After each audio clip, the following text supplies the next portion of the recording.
Assalamualaikum warahmatullahi wabarakatuh. Salam sejahtera untuk kita semua.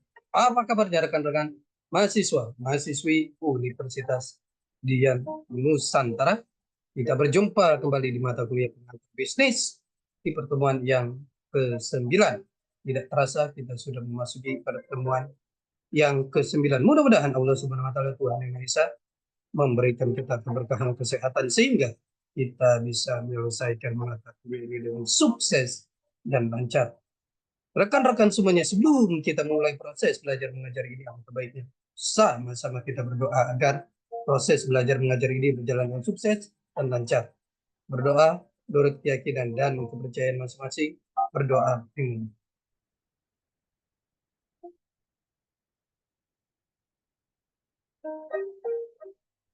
selesai. Rekan-rekan semuanya, di pertemuan yang ke-9 ini kita akan membahas materi yang sangat menarik sekali. Dan izin saya share materinya.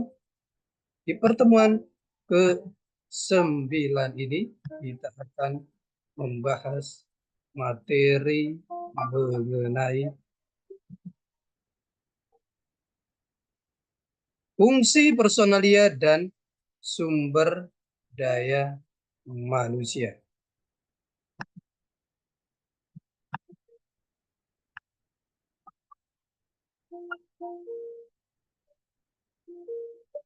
Fungsi personalia dan sumber daya manusia. Fungsi personalia mengorganisasi sumber daya manusia merupakan salah satu aktivitas fungsional yang secara umum dikenal dengan manajemen sumber daya manusia. Manajemen sumber daya manusia merupakan suatu proses menganalisis dan mengelola kebutuhan organisasi terhadap sumber daya manusia, sehingga dapat dijamin tercapainya sasaran strategis perusahaan. Untuk itu diperlukan penarikan tenaga kerja yang sesuai dengan kebutuhan suatu organisasi. Penarikan tenaga kerja, rekrutmen. Penarikan tenaga kerja yaitu keseluruhan dari penyusunan penarikan tenaga kerja, seleksi dan penempatan program yang intinya meneliti dan memperoleh tenaga kerja yang dibutuhkan, baik dari segi kuantitas maupun kualitas. Metode jumlah tenaga kerja, analisis beban kerja, yaitu suatu proses penentuan jumlah jam kerja orang yang dibutuhkan untuk menyelesaikan suatu beban kerja tertentu dan waktu tertentu. Analisis tenaga kerja yaitu proses penentuan kebutuhan tenaga kerja yang dipergunakan untuk mempertahankan kontinuitas jalannya perusahaan secara operasional. Latihan dan pengembangan sumber daya manusia. Metode latihan dan pengembangan. Latihan atau training yaitu suatu kegiatan untuk memperbaiki kemampuan seorang karyawan dengan cara meningkatkan pengetahuan dan keterampilan karyawan dalam menjalankan pekerjaan. Pendidikan, education, yaitu suatu kegiatan untuk memperbaiki kemampuan seorang karyawan dengan cara meningkatkan pengetahuan umum dan pengetahuan ekonomi. Upah compensation, secara umum setiap orang yang melakukan pekerjaan pasti mengharapkan penghargaan atau balas jasa, baik secara materi maupun secara non-materi, yang biasa disebut dengan gaji atau upah. Ada beberapa pengertian upah menurut para ahli, di antaranya menurut Edwin B. Flickwood, upah compensation adalah harga untuk jasa-jasa yang telah diberikan oleh seseorang kepada orang lain. Menurut Profesor Imam Supomo, upah adalah pembayaran yang diterima guru selama ia melakukan pekerjaan atau dipandang melakukan pekerjaan. Fungsi dan tujuan upah. Fungsi upah secara umum untuk mengalokasikan secara efisien sumber daya manusia, khususnya angkatan kerja, untuk menggunakan sumber daya manusia tersebut secara efektif dan efisien, mendorong stabilitas dan pertumbuhan ekonomi. Tujuan kompensasi finansial untuk memenuhi kebutuhan ekonomis atau memberikan rasa aman di bidang ekonomi bagi karyawan. Untuk meningkatkan, mengaitkan penerimaan dan kontribusi dan produktivitas para karyawan perusahaan. Untuk menjaga keseimbangan dan keadilan dalam pemberian upah dan gaji kepada karyawan. Untuk mengaitkan penerimaan dengan finansial perusahaan. Beberapa faktor yang dapat mempengaruhi kompensasi pengupahan. Satu, permintaan dan penawaran tenaga kerja. Dua, organisasi serikat buruh. Tiga, kemampuan perusahaan membayar. Empat, produktivitas kerja karyawan. Lima, biaya hidup. Enam, peraturan pemerintah. Tujuh, pendapat karyawan sebagai pihak penerima upah. Pengertian MSDM, manajemen sumber daya manusia, disebut juga manajemen personal, ya, adalah perencanaan, pengorganisasian, pengarahan dan pengawasan kegiatan-kegiatan pengadaan, pengembangan, pemberian kompensasi, pengintegrasian, pemeliharaan, dan pelepasan sumber daya manusia agar tercapai tujuan organisasi dan masyarakat. Tujuan SDM yaitu untuk meningkatkan dukungan sumber daya manusia dalam usaha meningkatkan efektivitas organisasi dalam rangka mencapai tujuan.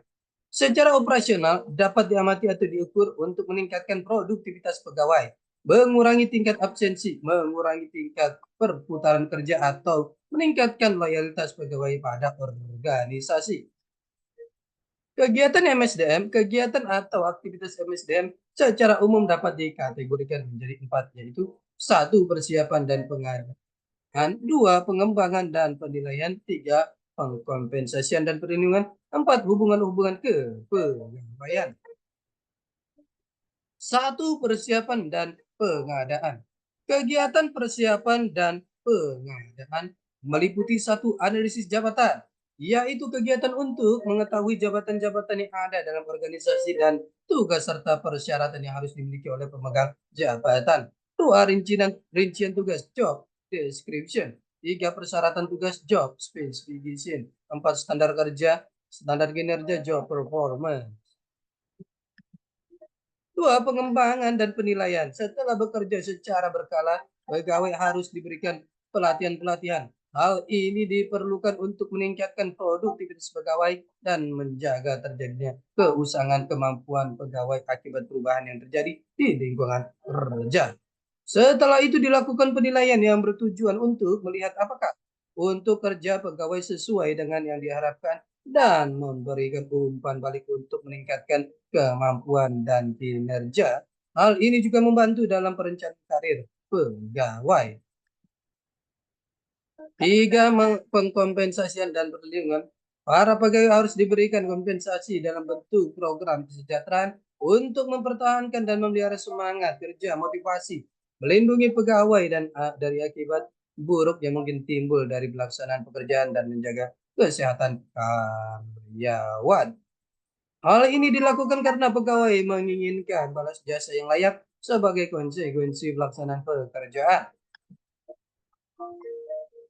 Empat, hubungan-hubungan kepegawaian.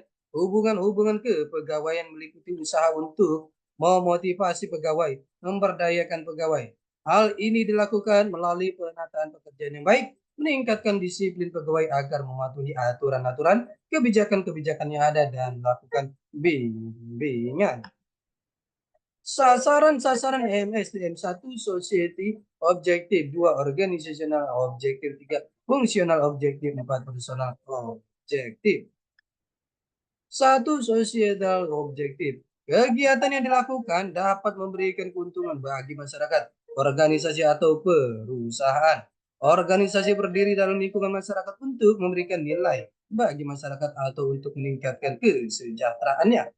Penarikan pegawai atau rekrutmen tidak melakukan diskriminasi berdasarkan jenis kelamin, agama, etnis, dan fisik. Bila hal ini tidak dipenuhi, maka dukungan masyarakat pada organisasi menjadi rendah yang dapat mengganggu proses pencapaian tujuan.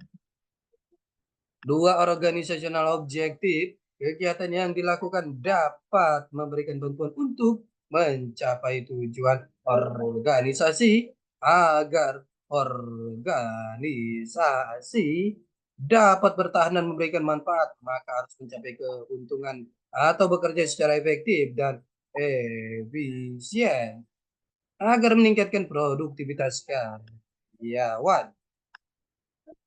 Tiga, fungsional objektif. Sasaran ini mengusahakan adanya kesesuaian antara kegiatan, kemampuan Departemen Sumber Daya Manusia, dan kegiatan bisnis dan perubahan-perubahannya. Pegawai MSDM diharapkan seorang yang memiliki pengetahuan luas mengenai lingkungan internal bisnis, strategi bisnis, dan lingkungan luar agar dapat melakukan program-program kepegawaian sesuai dengan tujuan organisasi. Keempat, personal objektif. Lihat, kegiatan yang dilakukan dapat membantu pegawai untuk mencapai tujuan-tujuan pribadi. OT pegawai untuk bekerja merupakan hal yang kompleks. Perusahaan harus memberikan kemungkinan untuk mencapainya. Bila tidak dipenuhi, maka kepuasan kerja karyawan akan rendah dan tidak mendapat dukungan yang optimal dari pegawai untuk mencapai tujuan perusahaan. Otoritas dan tanggung jawab MSDM, otoritas atau wewenang adalah hak untuk mengambil keputusan, mengarahkan kerja orang lain, dan memberi perintah. Ada juga dua jenis otoritas, yaitu otoritas garis, yaitu memerintah yang berkaitan dengan tugas operasional. Dua, otoritas staf, yaitu hak untuk memberikan nasihat mengenai pelaksanaan tugas-tugas organisasi. Otoritas dan tanggung jawab MSDM. Tanggung jawab artinya tindakan yang harus dilakukan untuk mencapai tujuan dari suatu kegiatan atau program. Pengelolaan sumber daya manusia menjadi tanggung jawab dari setiap manajer garis operasional. Tanggung jawab manajer garis dalam MSDM. Satu, penempatan orang yang benar pada pekerjaan yang tepat. Dua, melakukan orientasi terhadap pegawai baru. Tiga, melatih karyawan baru. Empat, meningkatkan produktivitas dari setiap jabatan. Lima, mengusahakan kerjasama yang baik dan kreatif. Enam, menginterpretasikan kebijakan dan prosedur perusahaan. Tujuh, mengendalikan biaya tenaga kerja. Delapan, mengembangkan kemampuan setiap orang. 9, menciptakan dan mempertahankan semangat kerja departemen. 10, melindungi kesehatan dan kondisi fisik karyawan. Rekan-rekan semuanya, ini adalah pertemuan kita yang ke-9. Kita akan berjumpa di pertemuan-pertemuan selanjutnya. Tetap semangat belajar untuk mencapai kesuksesan. Salam sehat selalu. Assalamualaikum warahmatullahi wabarakatuh.